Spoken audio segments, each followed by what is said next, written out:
Happy Saturday. Happy day 2. Welcome, Natasha. Good to have you with us. Yeah, thanks for having me. This has been great. Um, Awesome. so I am sharing my screen. I don't know if you all can see that. Not just yet. Let me pop it in over here. But before Greg and Okay, I go and vanish on you, great. maybe tell us what we got in store. What's this workshop all about at a high level? And then we're going to. Okay. So I decided to take like a little bit of a diversion from the purely technical things and talk about innovation projects and entrepreneurship in cybersecurity. I can get more about like into my background, but essentially I see projects as a way to gain experience that you might not otherwise get from your like day-to-day normal tasks, right? And so it's kind of, in my opinion, a really good tool to justify you learning and spending your time doing something that you want to do that maybe your job, like, technical job description isn't like necessarily making space for. So we're going to talk about basically like idea to implementation of projects and how to take metrics and measure success and how to scale across the whole workshop. We won't be able to get into all of that today, obviously, because it'll take a lot of time to kind of think through some of these exercises that I have for you. Mhm. But we'll start with the first two topics, and then hopefully that's enough to get your interest peaked. Fantastic. That sounds packed. I think that's going to be really good for students getting themselves involved and getting some of these ideas into execution, which I know you're really good at. So thank you, Natasha, getting Thank us you. ready. We're going to pop out. It's all yours. Have at it. Okay. Cool. Well, welcome to Innovation Projects and Entrepreneurship, everyone.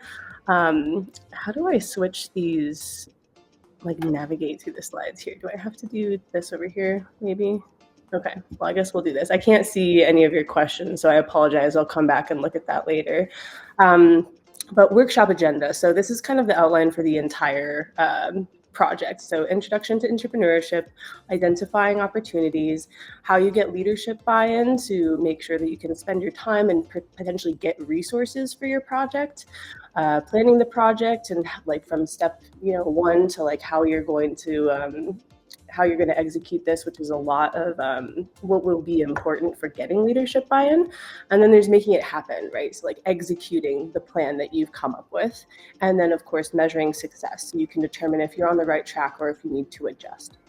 And I will say that like these last 4 kind of steps here can be kind of interchangeable in the order, and sometimes they happen all at the same time. So I tried to make it like topical just for reasons of explanation, but I'm sure any of you who have worked on building anything at any point in time know that it doesn't always happen in a linear fashion. So quick, who am I? I am a cybersecurity practitioner. I've been in cybersecurity for 4 years in a number of different capacities. I started off at Rapid7 as a cybersecurity advisor for their managed detection and response team. And then I moved over to the SOC for a little while. The last little tiny slice of time that I spent there was as a sales engineer, which turns out I really don't like sales, so I didn't stay there for very long. And now I am at Proofpoint as a threat intelligence analyst. So lots of different kinds of roles and lots of opportunities to see how the organization or processes or whatever it might be may be improved. Previous to this, though, in my past life, I was an entrepreneur. I've run a number of different businesses. First one was a clothing production company. Next one was I did like web development and basically business consulting for small businesses, and then moved into like physical, like durable products manufacturing for a little while. And I think that was it before I moved into cybersecurity. Anyone who knows me will say that I am highly creative, generally weird, but also very good at getting things done. So I think it's a good combination for kind of like entrepreneurship. And I guess a little background on why I wanted to create this project, right, or this workshop, is that as someone who has generally an entrepreneurial mindset, I struggle sometimes being in a specialist role because I'm just doing one thing, right? And like, I really feel like for myself, I enjoy creative problem solving. And I don't always get that to the degree that I'd like in my day-to-day, especially, for example, when I was working as a SOC analyst. While sure, you're talking to other SOC analysts, there's not a lot of like cross-team collaboration or like building of things, at least where I was. So I've always found that like having a project to work on makes me really keep up and like exercise that muscle, I guess my brain, like, which isn't a muscle, but exercise that capacity for like creative problem solving, right? And at the same time, I found that it also gives me the opportunity to design my work to get me the experience that I want to have from my job as well, if I'm not getting it from my normal day-to-day job functions. So there's kind of a few benefits there, right? Is you can really find a way to get the experience that you want if you're not already getting it through creating a project. So part one, entrepreneurship. What is entrepreneurship? A lot of people have heard, of course, of entrepreneurship, like building your own businesses. We all have our ideas of what that looks like. But entrepreneurship is the practice of acting entrepreneurially within an established organization. So essentially building a business within a business or building a product within a business. And why would we want to do this? As we all know, because I'm sure we've all been in cybersecurity or been watching it for a while, the landscape is constantly changing. And whether that's from the product side, like I learned from being a sales engineer for a while, like other people's products or competitors' products are always evolving, and it behooves a company to stay ahead of the curve, right? And like at least be aware of what's happening, and be innovative as much as possible to try and solve our customers' problems the best, right? But on top of that, right, innovation also means more efficient processes, more time for us to do the things that are interesting instead of menial tasks or repetitive tasks. So some characteristics of entrepreneurs, same as entrepreneurs. And I guess like if you are more interested in building your own business, you can also just replace entrepreneur with entrepreneur. But initiative and self-motivation are definitely a really big one. Critical thinking and problem solving, of course, like being able to look at a problem and find an ingenuitive way of solving it.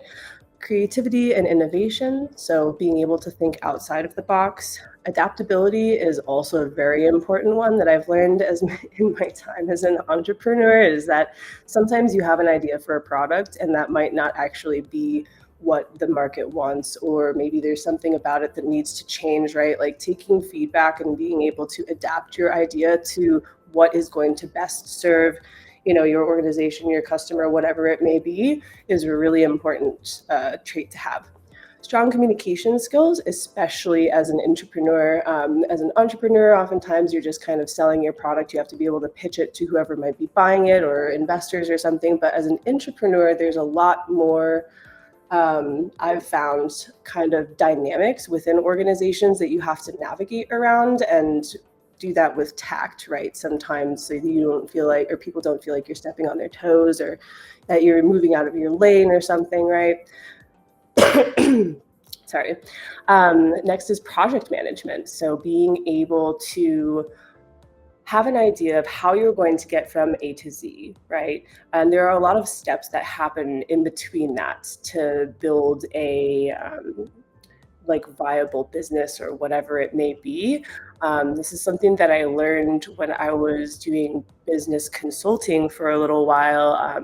I was in college, right? So this is kind of my side hustle, and I was going to school at CU Boulder. Boulder is very traditionally like very creative, hippie, like go with the flow kind of people, right? And lots of people with really, really brilliant business ideas that could be very impactful, but next to no understanding of how they get from A to Z, right? And so a lot of that job was just explaining to them or helping them break it down into steps. Like these are the steps that we have to progress through in order to get this project off the ground. And that's the same for being an entrepreneur.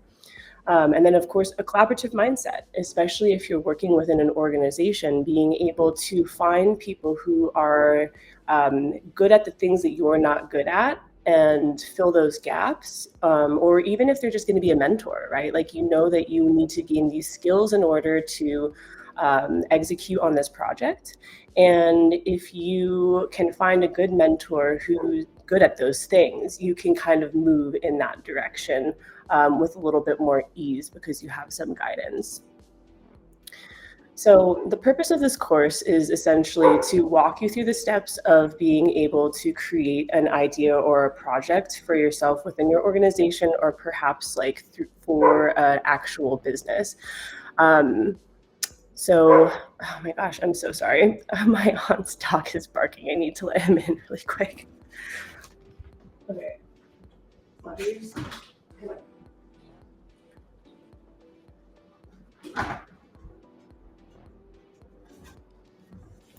So sorry about that. He would probably not stop barking if I didn't let him inside.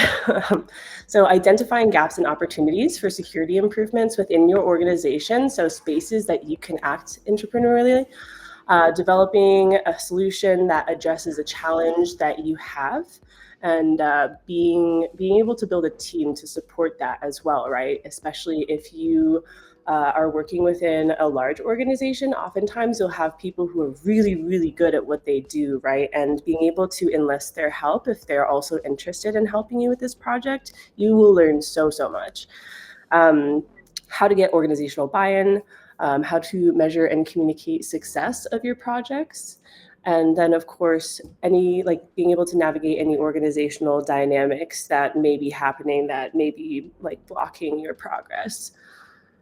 So what's in it for you? Project-based learning and hands-on approach. Personally, I'm the type of person who learns best by doing, and I think a lot of people are.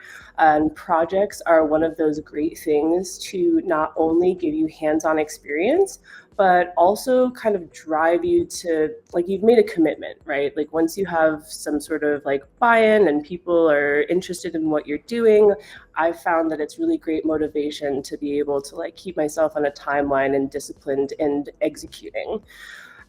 Developing skills by solving real world problems. Like, I think that no matter what you choose to do, you're getting a lot of experience in thinking practically about how we solve problems, and you learn a lot about especially how businesses run, right? I think a lot of us who work in security are really just focused on security, but we don't always think broadly as to how that fits into the organization, costs, things like that. Perhaps if you're like a manager or a decision maker or something, you're a little bit more in tune with that, but oftentimes we're focused on what we're doing, right? And so I think this gives us a much wider view and understanding of how a security organization may work.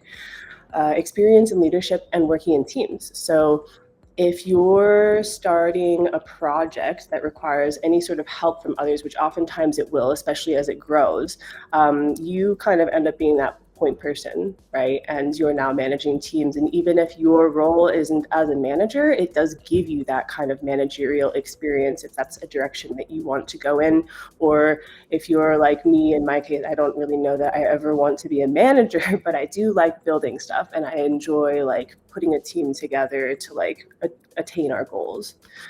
And then last but not least, learn and play on your company's dime. So as long as you're able to demonstrate that what you're doing is providing value to the company, I've found that people aren't going to have qualms with, as long as you're also getting your normal job duties done. Sometimes they'll even find a way to take some of the more menial stuff off of your plate in order to prioritize whatever it is that your project is. And that's honestly kind of like the best situation, right? Because now you're getting to spend your time doing something creative and you're building and you're learning something that you want to. Like, for example, right now, our company has an initiative to bring AI solutions to the team, right? And so I volunteered myself to help with this, and I probably would not have made myself learn about AI for a long time if it weren't for this project, but I knew that I had to.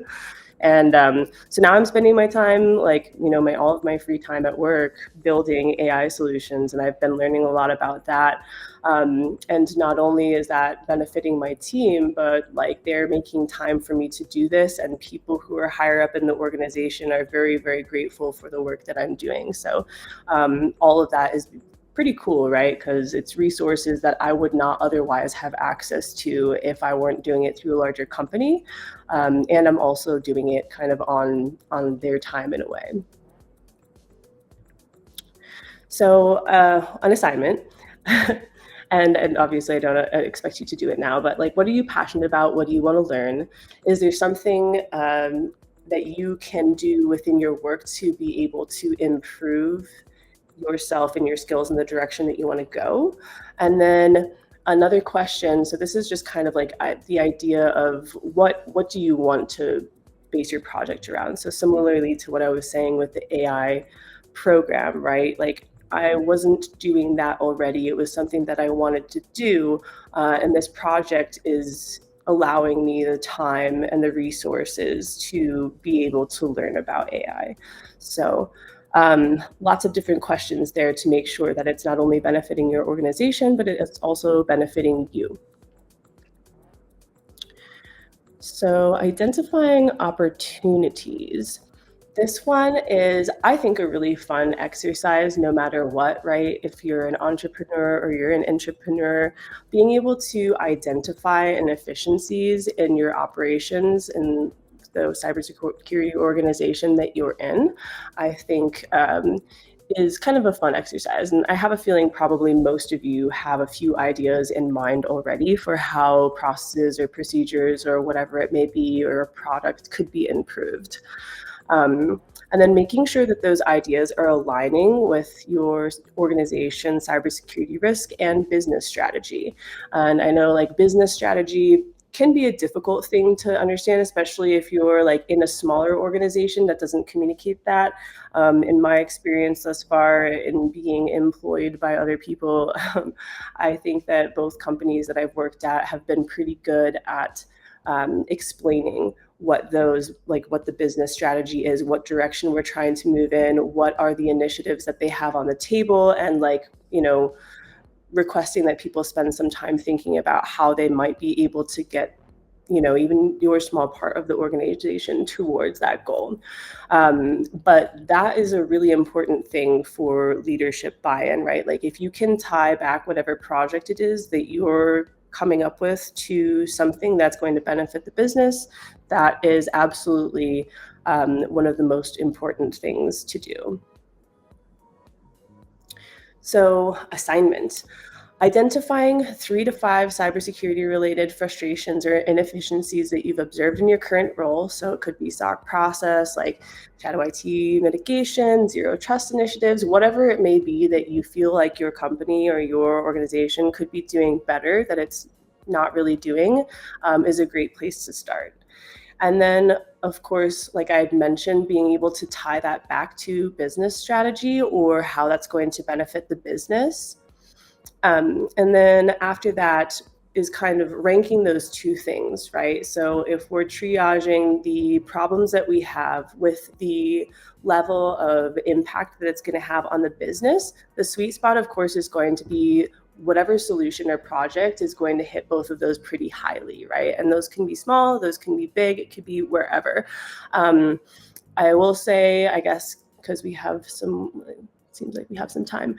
An example of this, when I first started working in cybersecurity, I got my first job and the onboarding experience was kind of atrocious. Honestly, I think I spent the whole first week kind of twiddling my thumbs, trying to figure out and like map out who I was supposed to talk to, what I was supposed to be doing, all of these things, right? And I'm like, this is the most inefficient thing. And this is like day one, essentially. So I'm like, I feel like there's got to be a way to fix this, right? And so basically, I started an initiative to overhaul the way that we onboarded people into my role. So when I first started, I spent a lot of time kind of like fumbling in the dark, I guess, right? Like, who can help me with this? Who knows what I'm supposed to be doing? Like, is there any sort of resources? Like, I was trying to find the people who were onboarded most recently before me and see what kind of resources that they were using. I was asking people who were more senior than me, like what resources that they were usually referencing. And then, of course, having to find a way to put this all in some sort of linear format, because you can't just jump from A to D and understand what's happening, right? Like you have to understand the principles first. And so I ended up developing a 6-week course, essentially, that walked everyone from, the basics, like here are a lot of the acronyms that we use at this organization and what they mean. These are the different teams that we interface with. This is the product. Here is some tutorials on how to use that product. And then, going farther into, like, the last week was about customer management and doing investigations in the SIM and, like the more technical stuff, right? So it really walked everyone from week by week in ordering, in progression of like how complicated it may be, and really like grew on the knowledge. And so that was kind of the MVP, or minimum viable product, right, for this onboarding project that I worked on, was having this set up, right? And so we kind of moved from there into like a pilot project where whenever anyone came on, we put them through that. And it seemed to be having really good effect, but we also noticed that people needed more guidance than they were getting oftentimes, right? Because managers, they have a lot of stuff on their plate. They're managing multiple teams, especially in managed detection and response. There are always fires that need to be dealt with. And so taking the time to onboard someone, while it's very important, the more autonomous that person can be, the better, right? And so while this, it was basically built in Asana, which is a project management app. So like week by week, right, with tasks. While that was really helpful, we also found that people needed more guidance, right? And so once we got that feedback, we developed a mentorship program where we'd have other customer, like, or cybersecurity advisors volunteer to be a mentor to someone who's coming on. So the first day that the new hire would come into the virtual office, I guess, they'd be assigned a mentor who would meet with them, explain to them how the Asana board worked, make themselves available for anything that they needed help with, establish a regular cadence. And so that, I think, was really the final iteration of that project, right? That seemed to benefit people really quite well and took a lot of the load off of managers' plates for management. The new hires had a much better experience because they felt like from day one they knew what they were doing, they had a resource and all of that. So I think that was a pretty successful project that helped a lot of people out. Let's see. Okay, we've got 5 minutes left. Let's see. I don't know if there's any questions. I figure five minutes for questions and such. See, however, I think Natasha, you've actually got a little bit more time. You got till 1:45 over here. Oh, really? Oh my gosh. Yeah. Okay. So I don't know if you want to go through a little bit more, but everyone else, if you have questions, go ahead and load up the chat, please, and then we can save some time for you, Natasha, maybe the last 5-ish, 10 minutes. What do you think? Sure. So I'll just continue on with another part of this then, I guess, Okay. and then come back. Sounds Okay, good. cool. Okay, we'll see you in a bit. Sorry, everyone, for the coughing. I am getting over a cold or something. I don't know. Okay, so getting leadership buy-in, right? Developing compelling business use cases. So I think that when it comes to leadership buy-in, of course, the higher you get, the more important it will be to be able to articulate how this is going to impact the organization at large, right? Whether it's saving time, which is in some ways also saving money, or moving something forward in such a way that benefits, the business, is definitely a really important way to get leadership buy-in. As I'd mentioned, so framing your initiative in terms of risk reduction, compliance, business enablement, productivity, whatever it may be that seems to be the most in alignment with your project, is definitely going to be an important step. So a few different things here. Seeking executive sponsorship, building internal alliances.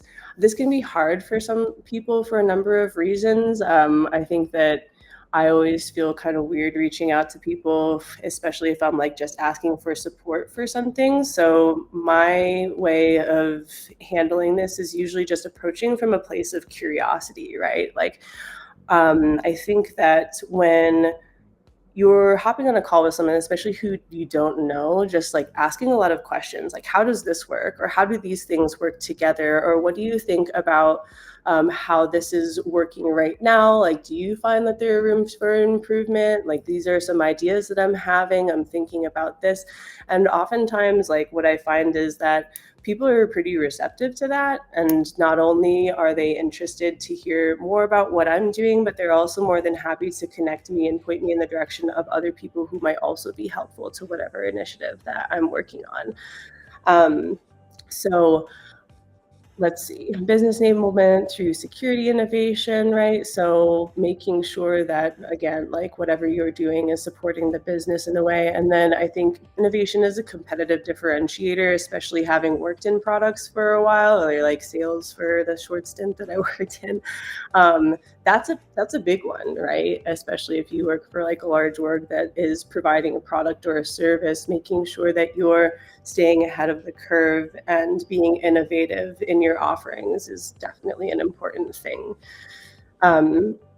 How to engage stakeholders and communicating them, right? So identifying who those stakeholders are first is a really good start. Like, who may be involved in this in any, basically, like who will this project like touch in different ways, right? So like, is this going to be related? So for example, like I work on the threat intelligence team right now. We also have a threat research team, right? So most of what we do is also affecting them. We also have a security awareness training team. So a lot of our products are also going to them to help them build their security awareness training content. So making sure that whoever is, whoever may be a stakeholder in either of those parts of the business are also involved, or at least like, aware of what you're doing and supportive of that.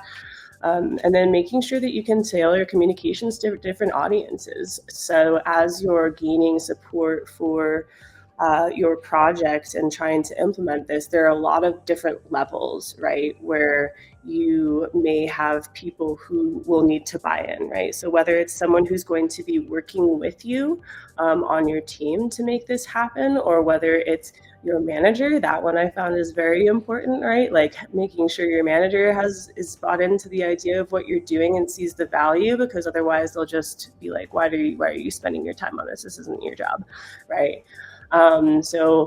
And then having obviously any sort of like higher level directors or senior executives, things like that, also being able to tailor those communications to them, because whenever you walk into a room, you may have an idea of how you basically, like, you should have an idea of what level, especially of like technical understanding they have of what you're talking about, and be able to kind of speak in their words so that they understand it. Overcoming barriers to support. There are oftentimes going to be some obstacles, right? And potentially some pushback as to whatever it is that you're doing. Resource constraints are a big one that I found, right? Like time. They're paying me to spend my time doing something specific. And if I'm going outside of that, like making sure that I have a compelling argument for why this is important for, not only my team, but also the business to be spending my time on, is a great way to overcome that kind of resistance.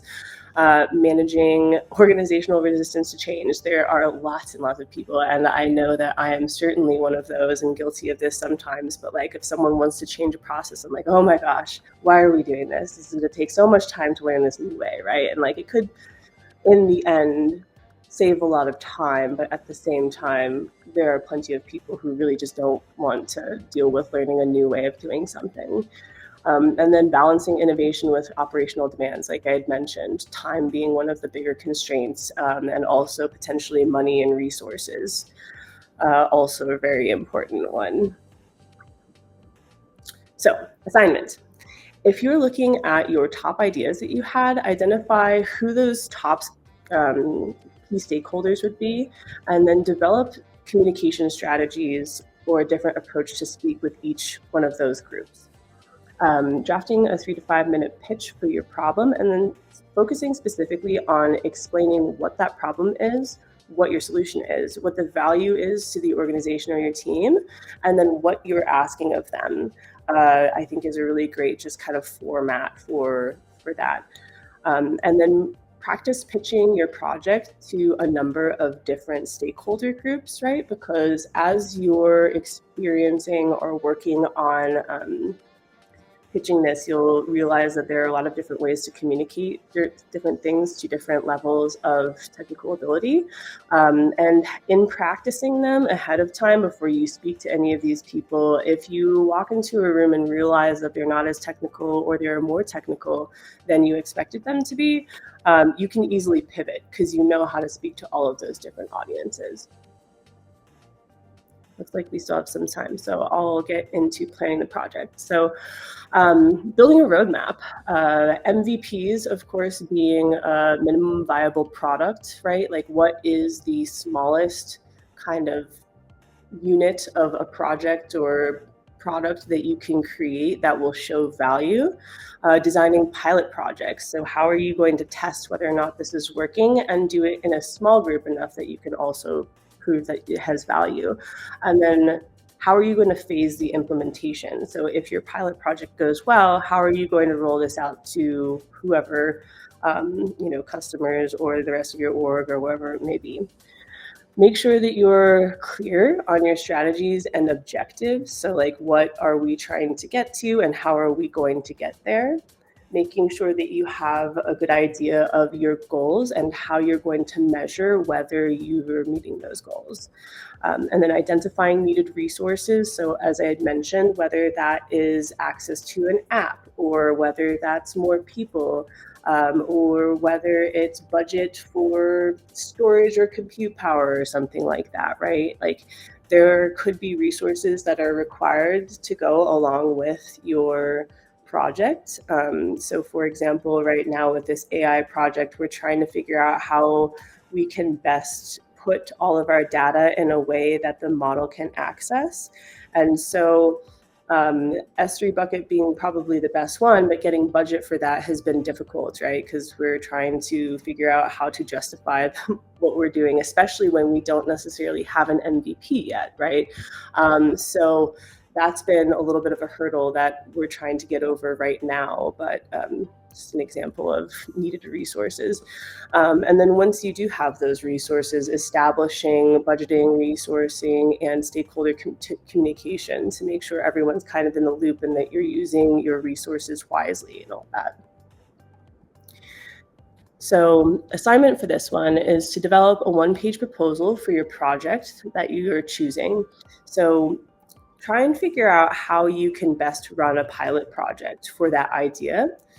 Metrics for success and how you'll gather them is also a really important one. How often you're going to gather them, how you're going to analyze them, what that shows you about how your project is going, and then how you are going to communicate that to people, right? And like, how are you going to adjust and adapt to whatever those metrics are showing you about the project? Figure out the resources that you're going to need. And that includes your time, right? Your time and also the time of anyone else who may be joining you. And that can be hard to estimate sometimes, but do your best for that. And then create an operational plan from that, right? So how are you going to get from A to B to C to D all the way to your final product?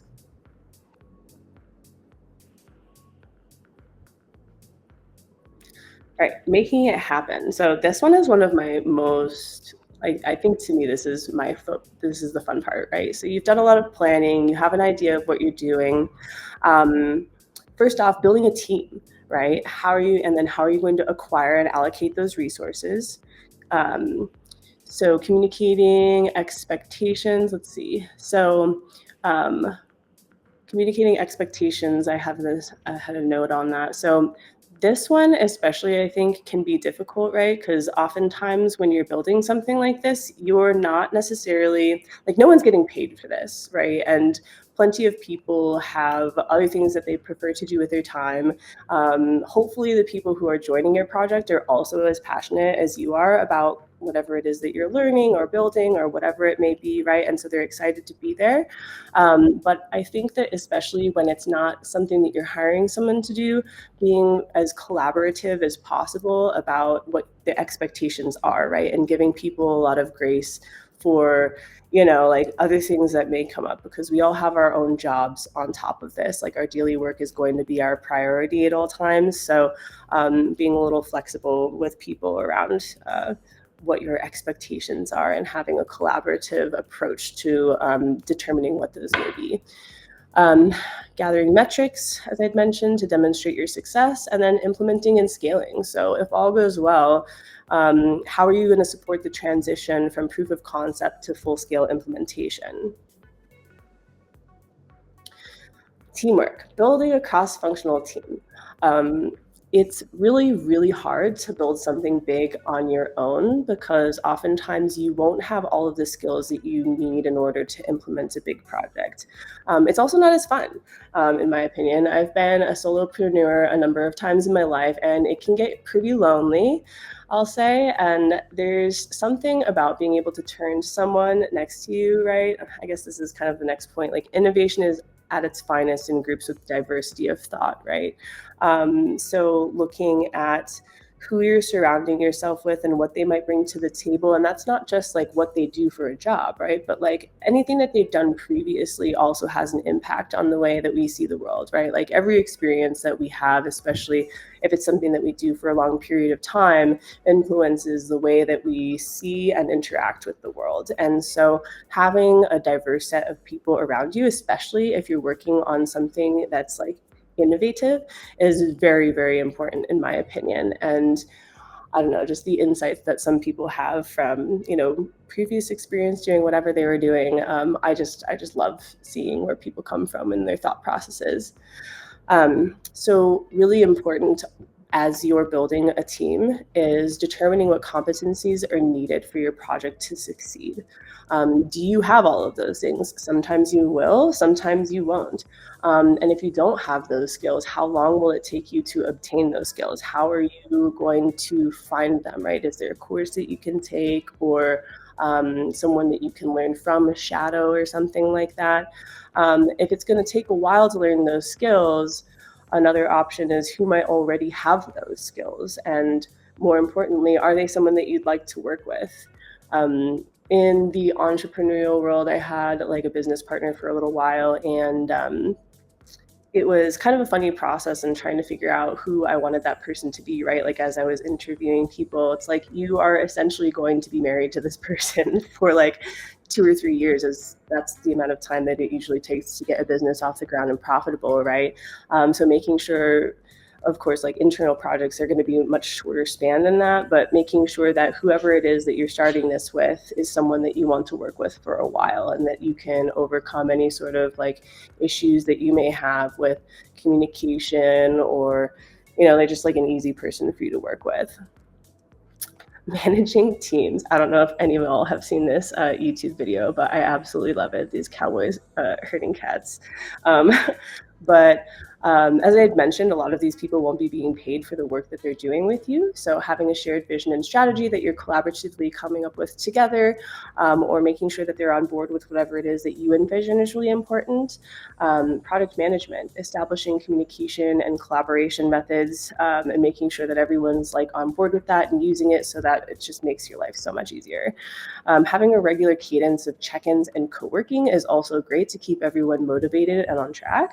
And then leadership style, right? That'll depend on the group that you are working with. And then there's an exercise associated, but I see that we only have 5 minutes, so I'll probably just kind of leave that to anyone who wants to look at that. When team building, are there skill sets or quals that are scarce or harder to find? That's a good question. I think that what I've found is that people tend to surprise me in the things that they know, right? And oftentimes when I'm looking to build something, it's when people are really passionate about what they do, right, like they're super specialists, they tend to be happy doing what they're doing in their normal everyday jobs, and they're not as much people who care to like take part in side projects because they really love what they're doing. So it can be difficult to get those people to like buy into your project, but not necessarily difficult to find the skills, if that makes sense. Sorry, this dog is like slurping up water over here. I hope y'all can't hear that.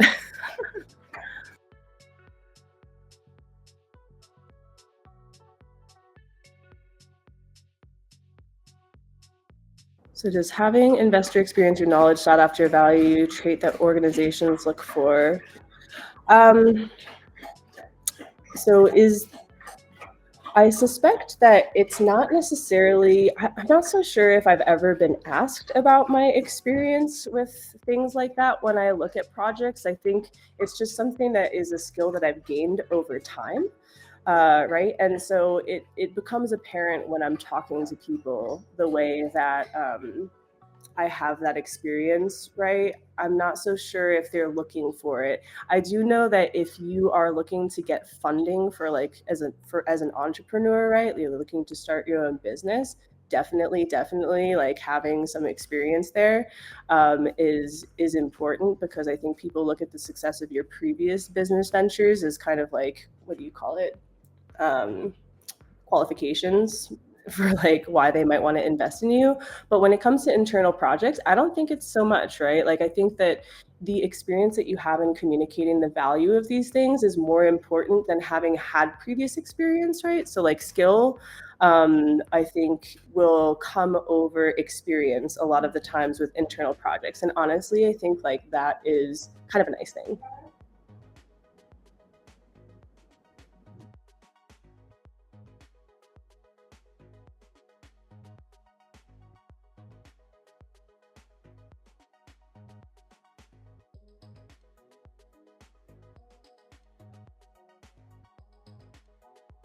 So I'm like reading through some of these questions. That's crazy with the non-compete agreement. I think that, I don't know if you have a copy of your what do you call it? Of your contract with him, but it may be worth looking into. Um, so far, what's my favorite project to work on? I really enjoyed the onboarding project. This AI project, I'm also really enjoying, but I haven't finished it yet, so it's hard to say. But I suspect that this AI project will be my favorite purely because, and like as someone had mentioned before, there's like a little bit of a difference in like working for a small business versus a big business. But because we're a large business, we're having access to a lot of pilot programs at other companies, like big name companies. And so we're able to kind of beta test some of the projects that they're working on internally, which is really cool. I can't really say much about them because we have signed an NDA, but I think that just being kind of front and center to the innovation that's happening not only at my company but other ones is actually one of my favorite. Okay, welcome back, guys. Hey, what's going on, Natasha? There we go. Thanks for that. That was an awesome workshop. I think it's so important, right? Like, why are we even doing this? Like, what does it all mean? What's the purpose? What are we good at? Where do we want to go in cybersecurity?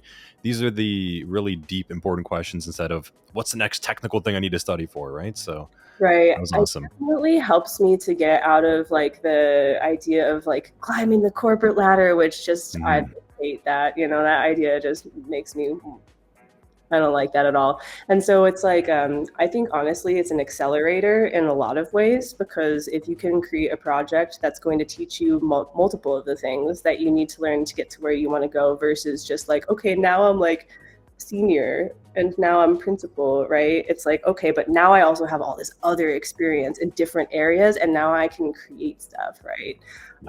Which I think is cool. Awesome. Very good. Thank you, Natasha. And John's here as well, too. If you want to say hi to Natasha in the chat, everyone, John. Hey. Can you hear me okay? Is audio all good? Yeah. Yes, you're good. Sweet. Look, I'm super sorry. I don't know if it was evident to anyone, but I know I missed kind of our intro. I had a little bit of a red eye flight, and now I have hopped to the other side of the country. But here with you all now with mobile on the go gear of a low quality camera and microphone. But glad I Welcome. could jump back in. I'm glad I caught some of the session, Natasha, and I love it. I'm so happy to see you shining the spotlight on. Hey, it really takes human initiative, human effort, human Mhm. us getting together and doing the right things for the right reasons. Thank you. Absolutely. Yeah, I think what you alluded on was, you know, it takes technical skills to get into this career field, but a lot of people really ignore the soft skills and how to communicate and show value. And that is the secret sauce to a good career. If you can be technical and know all the things Natasha talked about, like you will be a corporate weapon that True. can go to high places. Absolutely. Fully agree. Yeah, cool. Well, Natasha, thank you very much. Thank you for answering some good questions over there in chat as well too. So, if everyone wants to get a hold of Natasha for more, I did see some more questions pop up, Natasha. So it looks like a couple are queuing up. But find her over in Discord. There's a channel dedicated. She's got a lot to offer, a lot of insight. I saw someone asking a little bit more about some experience to share on your transition from SOC to where you're at now too. So, really cool. Thank you for sharing all that and for putting this all together. Yeah, thanks so much Thank for you. having me. It's good to see you all.